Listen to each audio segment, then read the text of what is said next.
This is a story I started writing when I think I was 12 years old. Maybe a little older, 13 maybe, 14, I'm not quite sure. But it's very poorly written with a lot of spelling and writing errors. At the time, I was very amateur, and I actually got a lot better at English in general with over a year, spelling, all that junk. But I'm going to be reading a sample of some small stuff I wrote about the story. So enjoy. Alright, here we go. My name is Johnny Refs. I'm 23 years old, but my story starts long ago. Back when I was just a young boy of 13. Back before the war, when I still lived in sorrow.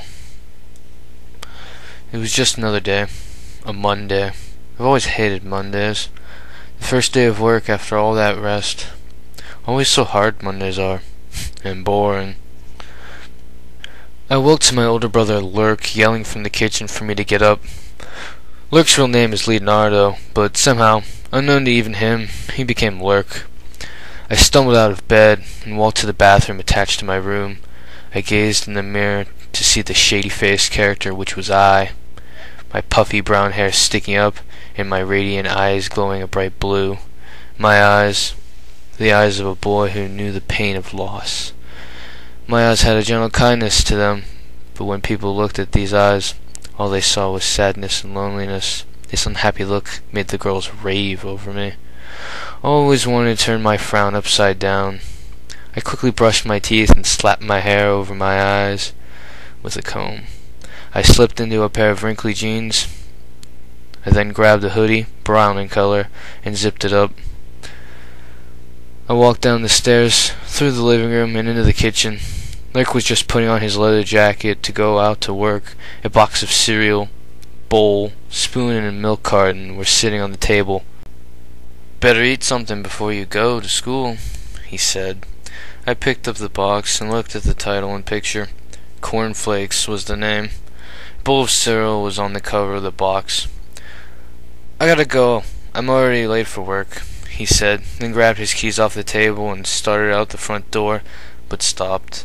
Pulling the door open, he said, "Do try to feel better today, okay, John?" He always called me John instead of Johnny. "It's more adult," he'd say.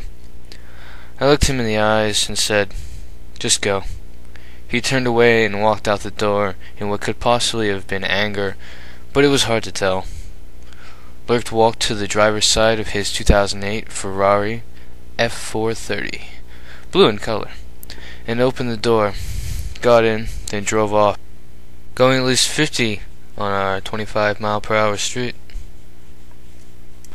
My sister Sam was only 12, 1 year younger than me, but yet she was still in the same grade as me, 8th grade.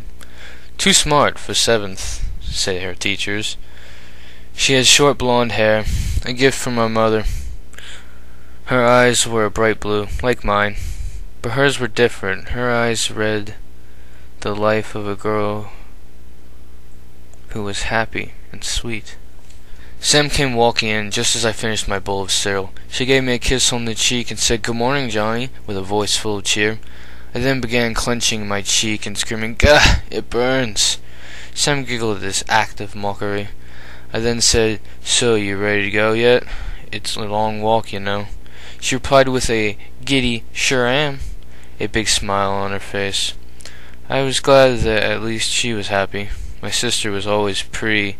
The guys were always going nuts over her, but I was clear with them that if they try anything, I'll break their arms.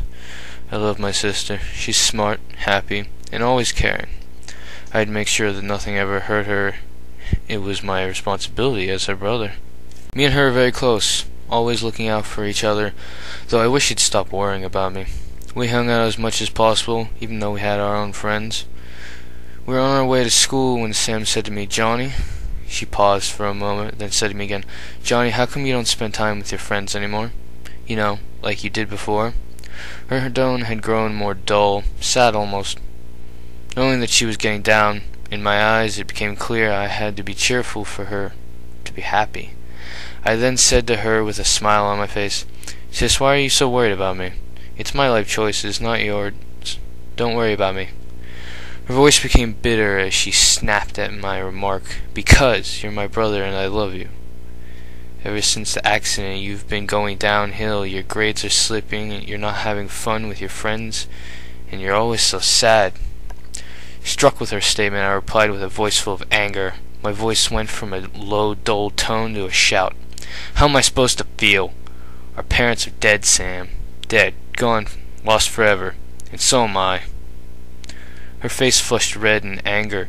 She lowered her gaze to the ground, trying her all to hold back tears. Seeing this, seeing tears in her eyes, tears I caused, I was overwhelmed in pain. My heart felt awful. I threw my arms around her, hugging her as tightly as I could. "I'm sorry, Sam. I'm so sorry." She was crying hard. At this point, I directed her toward an oak tree, that we could stop and settle down our nerves. She sat down and hugged her knees against her chest, hiding her face in them. I leaned against the tree, and it came back to me. I didn't want to, but it came to the memory of what happened. The tears, the pain, it all came back to me, and it hit hard. Well, that's the sample that I was reading. Sorry to those who listened to this and had to hear my crappy voice. I'm not much of a reader, so I couldn't put much emotion in it. And there were so many errors in the writing that I barely knew what I was reading and how to say it. So you may have noticed many flaws in that. Well, there's much more, but I don't feel like reading it. So maybe another time. Bye.